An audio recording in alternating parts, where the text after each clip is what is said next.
Good morning, sir. Can you see me now? Yes, sir. Yes, sir. We can see you, sir. Thank you. Yes, sir. Good morning, everyone. Respected principal, dean, HODs, coordinators, faculty members, and dear students who have joined this morning webinar session on digital resources in higher education in India. Today, we are having with us an eminent personality and a distinguished guest among us from the University Grant Commission, New Delhi.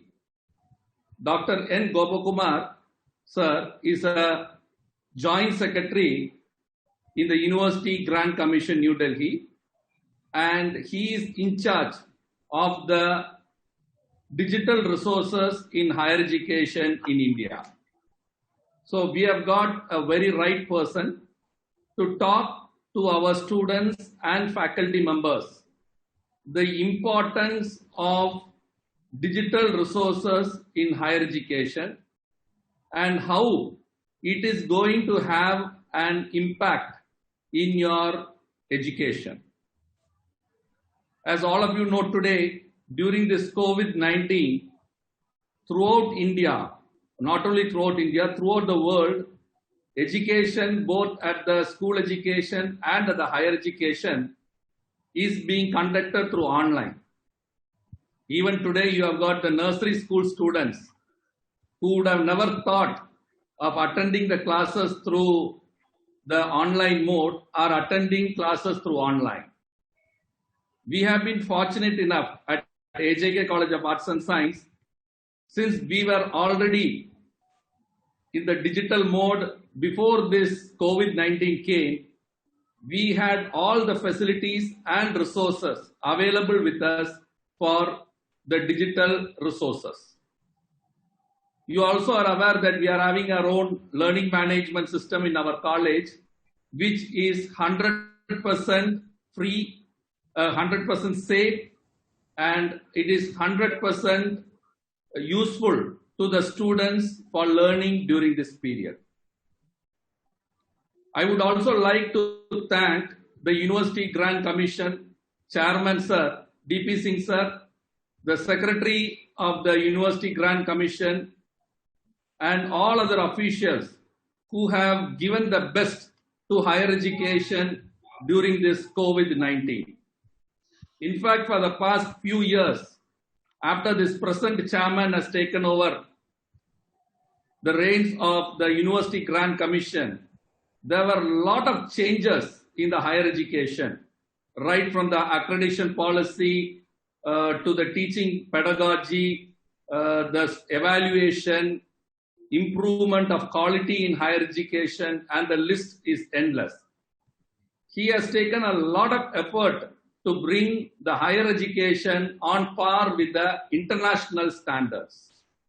So today, we are having an eminent personality from the University Grant Commission who is going to share his valuable resources with us so that the students studying at the AJK College of Arts and Science and the faculty members who are working in this college benefit from this program.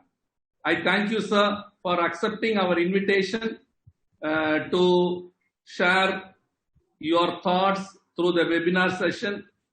And also, I would once again, thank everyone for joining this session. Thank you, sir. Over to Gopakumar, sir. Thank you, sir. Respected Secretary, AJK College of Arts and Science, respected principal and teachers, and dear students. A very good morning to all of you, and it's a pleasure and honor in equal parts to share some information with regard to digital resources in higher education today. As you all know, recently a couple of developments actually accelerated the use of digital resources in the country. The first one is undoubtedly the COVID-19 pandemic, which curtail the access to the physical access to colleges and classrooms, wherein these digital resources and online education came in handy and helped the system in a large extent. The another one is new national education policy.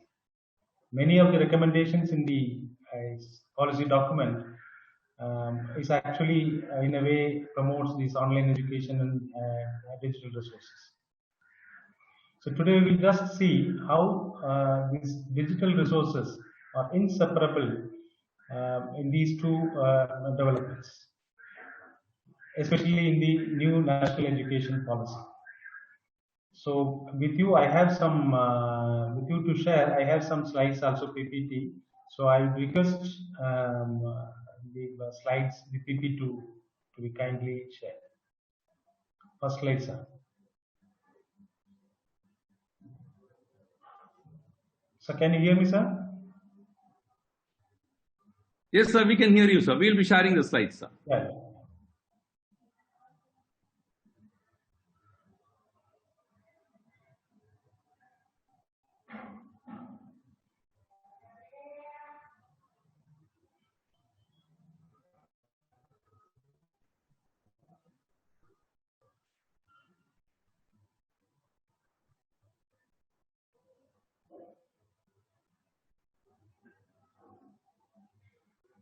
Yeah. Digital resources in higher education. Next slide, please. These are some of the recommendations in the policy document. Multidisciplinary education, 4-year undergraduate program, multiple entry and exit points, academic bank of credit, online education, credit transfer. These are some of the points mentioned in the national education policy. And let us see how these digital resources are inseparable in implementing all these recommendations one by one. The first one is the multidisciplinary education. Next one, sir. Next slide, please, sir. Yeah. So the policy envisioned in the document actually, every institution should be a big campus with more than 3,000 students, with all faculties, all branches of learning should be available for the students, like arts, engineering, science, humanities, all disciplines. This is what is envisioned in the new education policy. This is in a way actually bringing back our age-old, in the ancient India, the kind of higher education system at that time of Nalanda, Takshashila, those the learning centers of those days were hugely multidisciplinary, and thousands of students, not only from within the country, but from neighboring countries also came and studied there. So it is an effort or attempt to bring back those kinds of higher education system again. All institutions should be multidisciplinary, and the focus is actually to bring at least one higher education, multidisciplinary higher education institution in every district in the country. Next slide, sir.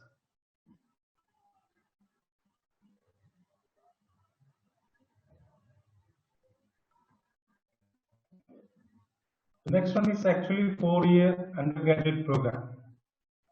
If you see here, the student is actually in control of their studies in the higher undergraduate program. So as of now, we have a 3-year undergraduate program, and what is proposed in the new document is actually a 4-year undergraduate program, and it has multiple entry and exit system. The student can leave after 1 year, 2nd year, or 3rd year, and again come back after some time whenever the student feel like coming back to and continue his or her education. So for this in the 4-year undergraduate program, if a student leaves at the end of first year, the student will be getting a certificate. If the student leave the program at the 2nd year, diploma will be issued. At the end of 3rd year, obviously a degree certificate, degree will be issued. And at the 4th year, degree with research. So that will help the student while going to masters and PhD in continuing his or her career in research. It will be helpful. So this is the basic structure of the 4-year undergraduate program. And after the fourth year, if the student wants to join in masters, after completing 4 years, the student will be spending just 1 year in the master's program. And if after 3 years undergraduate program student is joining the master's program, then he has joined a 2 years master's program. This is the basic structure for undergraduate and master's program. And when it comes to PhD, the 4-year undergraduate program is eligible for any student to get admission directly to PhD. Next slide, please. This is Academic Bank of Credit, ABC, what we call. So, all this, whatever I am saying, still in the implementation stages, it is going on. And this is what is envisioned in the document. An institution, after getting registered in the Academic Bank of Credit, the students studying there, enrolled there in that institution, will be able to collect credits from different sources and deposit in a ABC or Academic Bank of Credit. In this bank, his or her credits will be stored, and as and when the student feels that the credits are equivalent to a certificate or diploma or degree, they can redeem the credits and obtain the equivalent certificate, diploma, or degree accordingly. So this is again the concept of Academic Bank of Credit. And once it reaches the implementation stages, it will be available for all students. Next one, sir.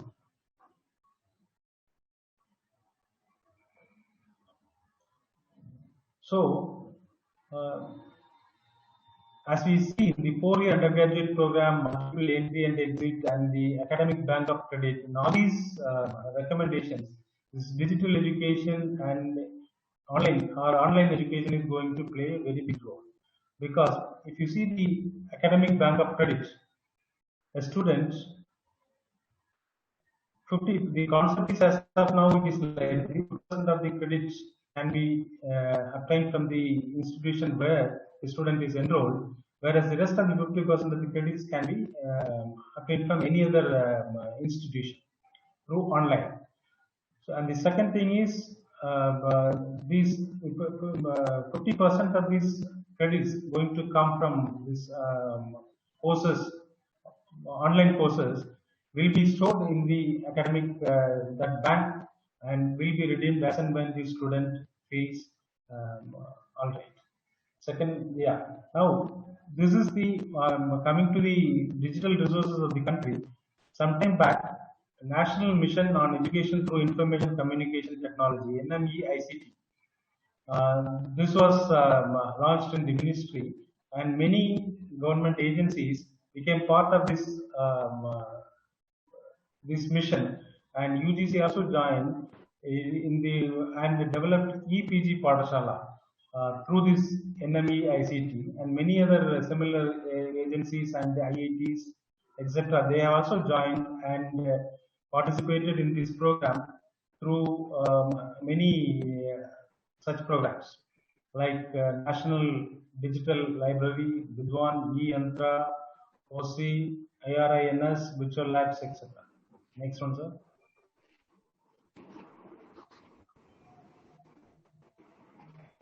So this is the project through which UGC joined in the NMEICT, and this is basically the previous one, sir. Yes. So this is basically the master's program. For many subjects, UGC developed the entire curriculum in the in EPG Padashala and stored there. Any student who wants to access this curriculum, these video or audio content, they can, even now these are available for the ready reference of students and teachers. So this, especially during this pandemic, COVID-19 pandemic, came in very handy to teachers and students. The content develops a high quality curriculum based different subjects across all disciplines. Social sciences, arts, humanities, and sciences are available in the EPG Padashala. This was actually developed by UGC, and the ID is given the HTTPS EPGP inflict.ac.in. Next slide.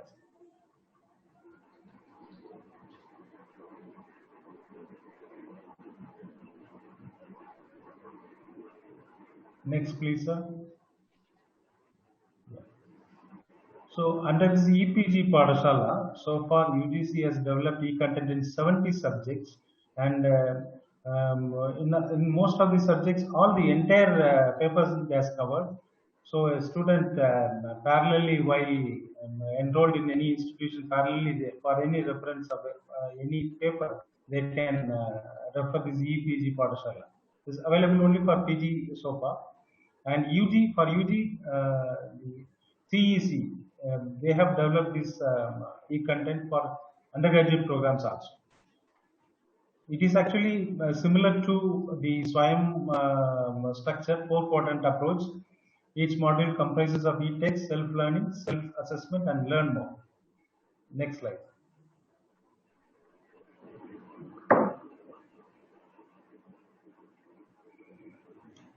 And along this time, the massive open online courses also became very famous. And this, most of you are aware of this MOOCs. And in our country also, the government was interested in introducing these MOOCs. So it introduced the scheme called SWAYAM. Next slide.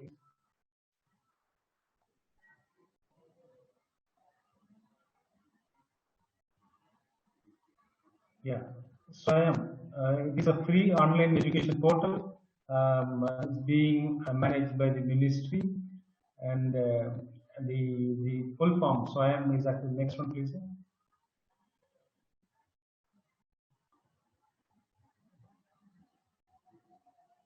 Study webs of active learning for young aspiring minds. SWAYAM. This is a short form of study webs of active learning for young aspiring minds, under which so far there are 9 national coordinators, and they have been producing modules under this program and made available for all learners. Any learner from anywhere, they can access these papers and learn. At the same time, especially for students, the additional advantage they have is by enrolling in the SWAYAM courses, they can sit for an exam, and the credits they earn out of these courses, they can transfer back to their parent institution also. As of now, the credit ceiling is maximum of 20% of the courses they can obtain through the SWAYAM platform, but this is going to be increased to 40% very soon, maybe within a month's time. Next slide, please. The objectives of SWAYAM. This is a free online education courses, anyone, anywhere, anytime learning. It was launched in 9 July 2017, and this has the advantage of credit transfer also. UGC has actually notified the regulation also, UGC credit transfer framework through SWAYAM. So for career advancement scheme also, for teachers also, there is a provision in this SWAYAM called ARPIT, and these are both helps to both students and teachers. Next slide, please.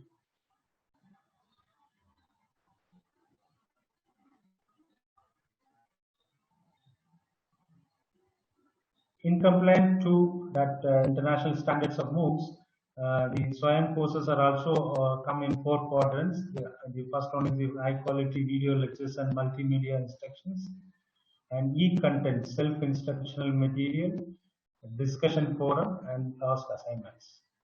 Next slide, please.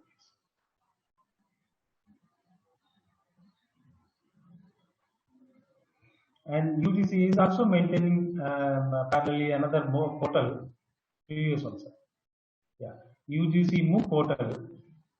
which actually stores all these courses offered in the Swayam portal. Once it's run its course, it is stored in the UGC MOOCs portal, so that any student, anytime, again for any reference or anything, they can make use of this.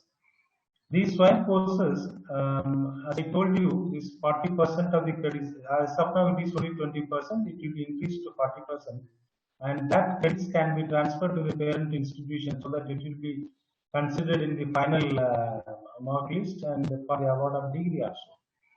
There are some basic procedures to access these courses. First one is the universities. The Board of Studies, Autonomous College Board of Studies or University Board of Studies, they have to first approve the courses before the beginning of the semester, which are the courses they want to offer to the students.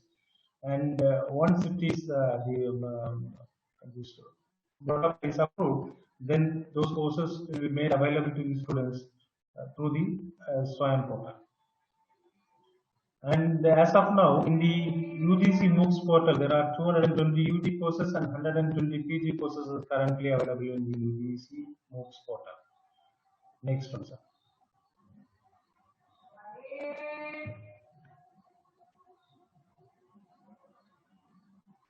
As I told you, UGC was the national coordinator earlier, mainly dealing with the PG programs, whereas the CEC New Delhi was developing e-content courseware in UG subjects. They are mainly focused on undergraduate courses, and CEC is the national coordinator for both UG as well as PG now.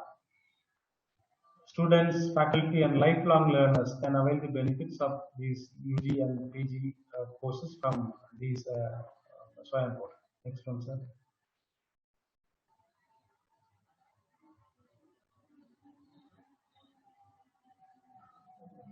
And this is another portal being maintained by the InfluidNet, Shodh Ganga, a reservoir of thesis and digital repository.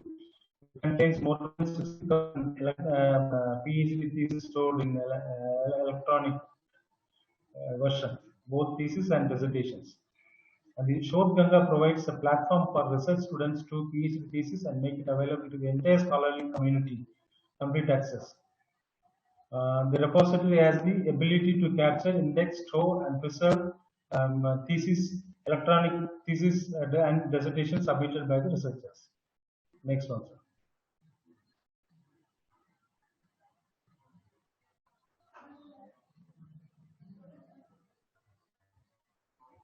Next one, please, sir.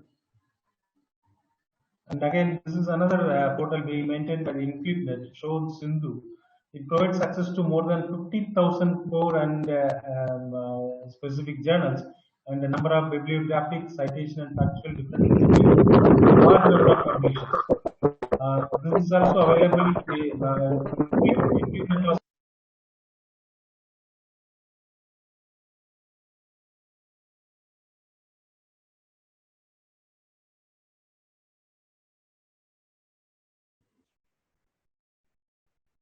So we have lost your audio, sir.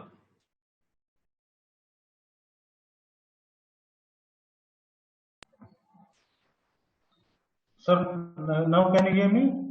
Yeah, now we can hear you, sir. So it went up only now? Or? Yeah, we can hear you now, sir. Sir, it actually it was unmuted only in this slide or previous one? E-Shodh. Oh no, you can start from this slide. Okay.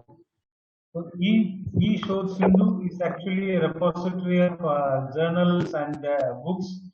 It was earlier made available to our higher education institutions through NList, and now it is converted to E-Shodh Sindhu. It has more than 15,000 journals and books for reference of teachers and students. Next one, please, sir.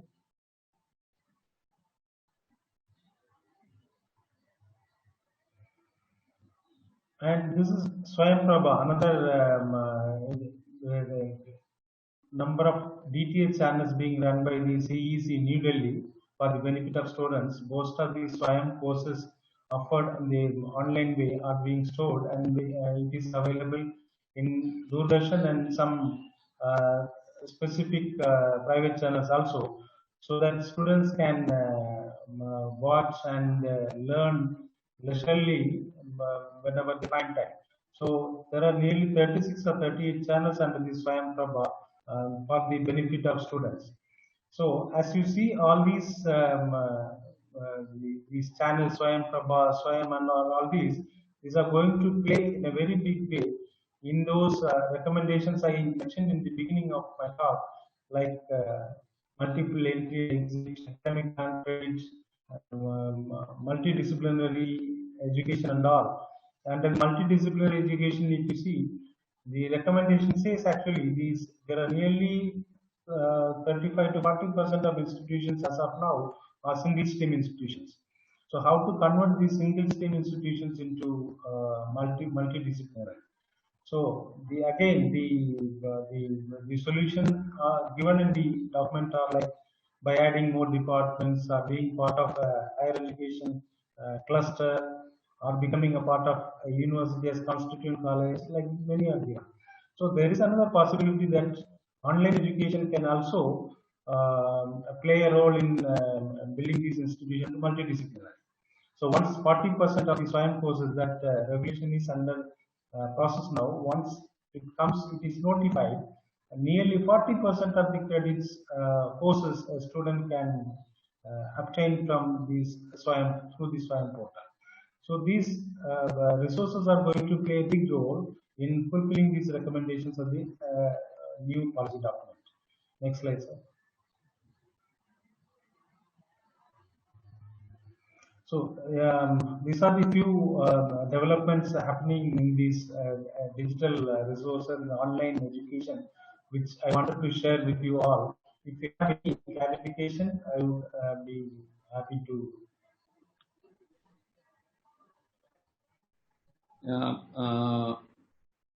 Faculty members or the head of the departments, if you have got any clarifications, you can open your mic and request to ask your clarifications or doubts. Clarifications, yeah. Clarifications, any suggestions also?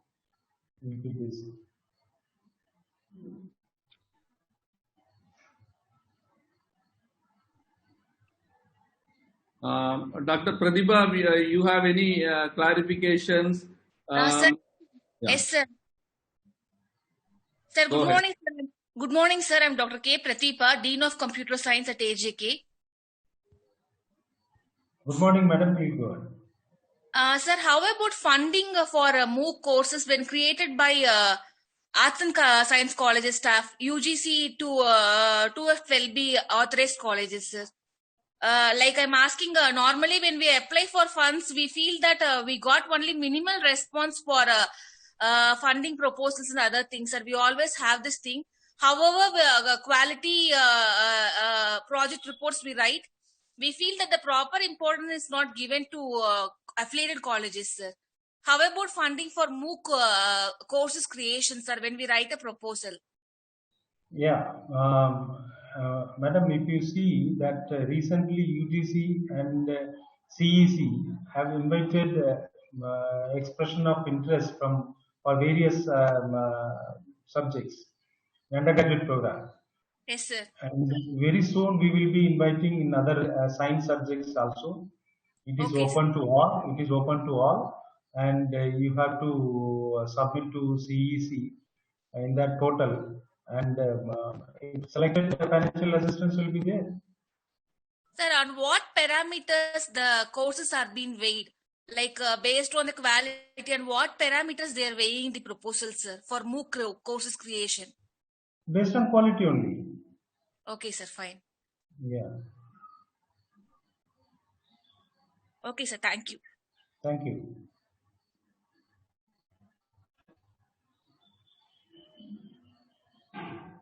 And now the ministry is involved in developing courses for the entire BA, BCom, and undergraduate all programs. And so far, BA psychology, sociology, social work, BCom, all these things, the development of is going on. Development is going on. Okay, sir. So we can even submit proposal for a subject related papers, you are saying. Am I right, sir? Yeah, yeah. When your related paper, the expression of interest is invited, you can please go ahead and apply. Okay, sir. Thank you.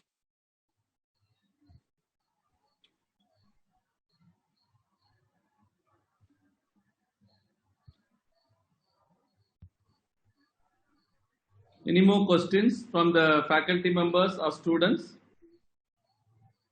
If any questions later also, you can always contact us. We are available to help you out.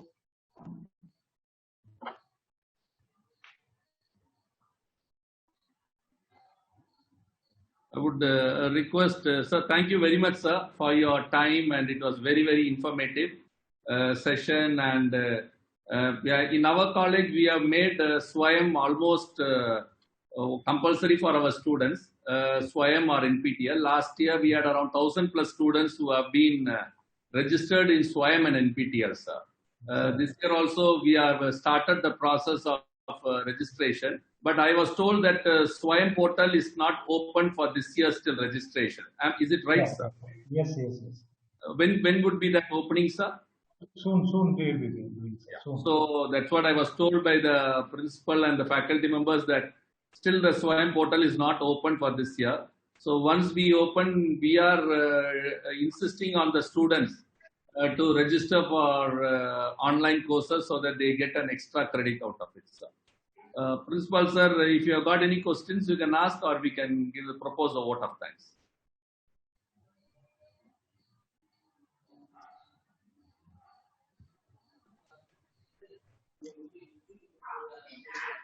Hello. Go ahead, Deepa. Sir, Gopkumar, sir. Yes, Good madam, morning. please. Good morning. Sir, I am Deepa, working as a professor in IJKIM. Sir, can you know what are the most popular tools for digital education, especially for teachers? Popular tools. Yes, sir. Popular tools, for example, EPG Padashala. Okay, sir. For master's program, and for UG also it is there. And Okay. these SWAYAM courses are also now being used in blended learning in classrooms Okay. for teaching purposes. Okay, sir. Many institutions are using. Okay, sir. Okay, thank you, sir.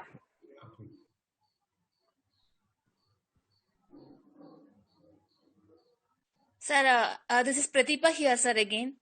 Yeah. Sir, what about credit transfer for affiliated institutions, sir?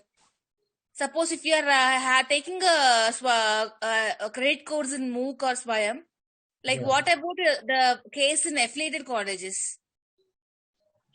Affiliated colleges, you have to get it done through your university, affiliating university. Okay, sir, fine.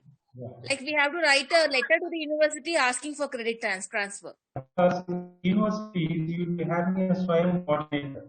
Like these, the local chapters of these families like this, every university will be having a SWAYAM coordinator, and the colleges will be having a SWAYAM mentor. So if you approach the SWAYAM coordinator through the SWAYAM mentor in your college, so this can be enabled. Thank you, sir. Thanks a lot. Thank you.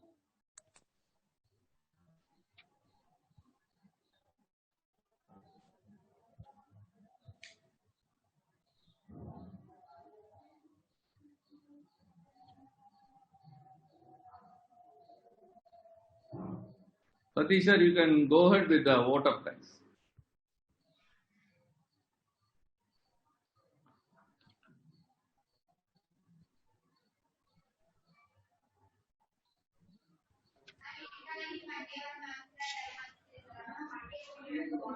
Very good morning. On behalf of AJK College of Arts and Science, I thank resource person of the day, Dr. N. Gopakumar, Joint Secretary, University Grant Commission, for his wonderful presentation. Really, we feel very happy, sir. Really, we learned a lot, very, very fruitful session. So already we implemented certain e-learning platforms in our AJK College of Arts and Science. So after your session, we learned a lot. I will assure you, we will initiate more e-resources in our AJK College of Arts and Science. I thank Secretary Ajit Kumar Lalmohan and deans, HODs, all the faculty members, particularly all the students. I thank each and every one of you. Thank you. Wish you all the best. Thank you, Thank you, sir. sir.